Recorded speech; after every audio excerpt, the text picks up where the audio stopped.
everyone, welcome back to the FMV Archive. Today we're going over the November 21 released game Bloodshore. This is a Wales Interactive choose-your-own-adventure interactive film where there's 50 contestants dumped on an island, and one of them must come out triumphant. Yes, they must kill all the contestants. This game has a 57% rating on Metacritic and the dreaded mixed reviews on Steam. But is this something that you should be adding to your library? You can find this just about anywhere. Xbox, Switch, PlayStation, Steam. I don't know if it's on the iOS then. I didn't check that. This is the tender story of 50 contestants signing up to go on a show where if you survive it, you get $10 million.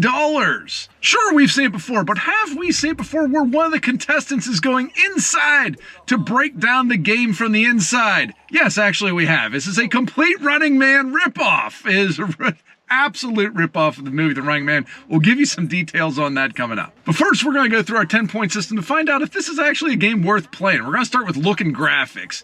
Looks great. The set is awesome. You're on an abandoned island. There's a couple of things that don't look great. Listen, it's a low-budget action film, so there's going to be an abandoned warehouse scene because there isn't everyone. From like 1972 to 2025, if you're in a crappy action movie, there's an abandoned warehouse scene. Overall, it looks really good. There's some CGI in here that isn't the greatest, but it's not bad either. 8 overall for look and graphics. Number 2, gameplay. This is a choose-your-own-adventure game, so you're not finding clues, you're not doing puzzles, you're just making A-B decisions, but it feels more like a game because this is an actual game show. You're actually playing a game trying to survive, so the decisions that you're making aren't necessarily just progressing the story, you're trying to win the game as well, and you're trying to take down the evil corporations, so the decisions feel much more gameplay-based. There's also a pretty cool, are you getting stronger? Are you building better ties with your teammates? Are you building better relationships with them? There's a nice little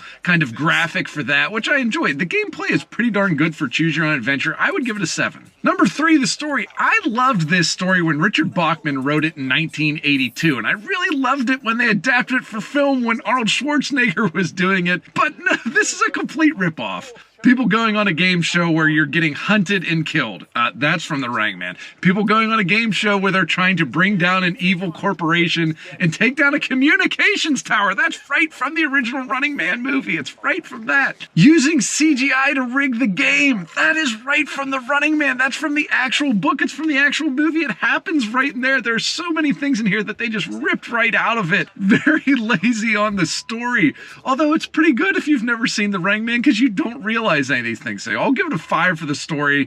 It could be a 10, but they plagiarized so much of this, it only gets a 5. Oh, and they have betting odds on the winners. Guess what? There's gambling on the winners in the original one, too. They put that in there. They stole everything from that was cool and put it into here. Number 4, the dialogue. It's passable. It's an action movie. There's not too much crazy things in here. There's a little bit of banter, which I think is maybe a little bit too lax considering you have to kill these people that you're standing around, so I didn't appreciate that all the time. A lot of things are just glossed over and not really discussed very much.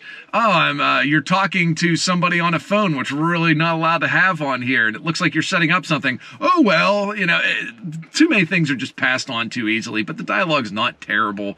Overall, for the dialogue, I would give it a 5. Number 5, the consequences of your decisions. It matters what you choose in this one. Some players die, some players don't die. You save some players, you leave some other players to go. The story definitely plays out much differently depending on what you choose, and I really like that. Multiple endings on this, which are cool. 7 overall for consequences of your decisions. It's not the greatest for it, but it is pretty solid if you like branching story paths. Number 6, the acting. This is an ensemble cast. There are 50 characters that are dumped on this island. You don't meet all 50 of them, but you do meet quite a few of them, and some are very brief, some are just like knocking off. But the acting is pretty darn good. James Palmer, he is Nick. Done a lot of TV. He's the lead in this one. He's playing a failed actor who's trying to get back into it, but he's really trying to take down this evil corporation. I think he is really good. Andy Anson, he plays the dick in this one. He is just a complete asshole. He's in it all for himself, and you find out he's even more of an asshole towards the end of it. He's also in Not for Broadcast. If you've ever played that game, you'll probably recognize recognize him from that. Lois Amber Cole, she plays Tish in this.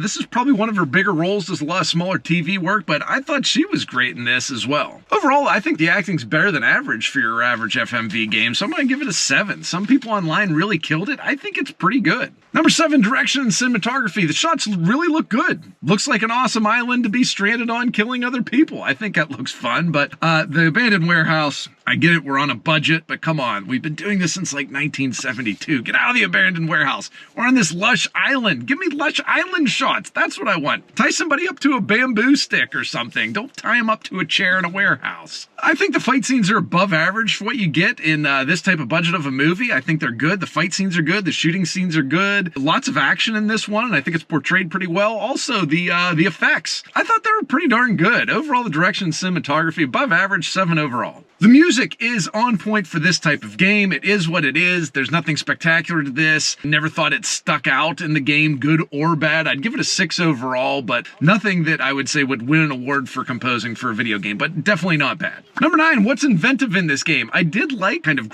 charts that you have to see how much better in a relationship you are, if you're getting stronger during the game. I liked that, but really this is just same old Wales Interactive, choose your own adventure, and you totally rip the story off. That gets you a bunch of negative points because it's nothing original in that story whatsoever. 1 overall for inventiveness. Do better. Do your own story. It's okay to be inventive on the story. That's what makes it great. Number 10, fun. How much fun is this game? There's plenty of shortcomings with this, but I had fun with it. I thought it was quickly paced. I thought it was done really well. I thought the acting was good. I thought everything about it was fun. And I love the running man. There can only be one, the old Highlander saying. I love that. I'm going to give it an 8 for fun. I enjoyed this. That brings us to a final score of 61, but should you be getting this game? What is our final verdict? Our final verdict is the game is fun. If you like interactive films, I think you'll enjoy this. If you've never seen The Running Man, never read the book, I think you'll really enjoy it because it's done really well. If you've done both those, you're going to keep saying, what? I remember when Arnold Schwarzenegger did it. I liked it a lot better when he did this role. Another little complaint, I wish it was played a little bit straighter. It's a little bit campy. It's a little bit comedic. Like, you've just found out you're on an island and you have to kill 49 other people or watch them die to survive it, and you're making jokes during it? Don't think that would be happening. There's a little bit more tension, I think, that would be going on. That takes a little bit away, but it's still enjoyable in the end. If you do like interactive films, I think you'll like this one. If you enjoyed The Complex, we just reviewed that recently. That's right in kind of line with this, and I think it's pretty good. Otherwise, thank you for watching, and what else we think is pretty good is when you hit like and subscribe. That really helps us make more of these, because we're going to do a whole bunch more FMV stuff. Why? Because that's all we do. Thank you. Have a good one.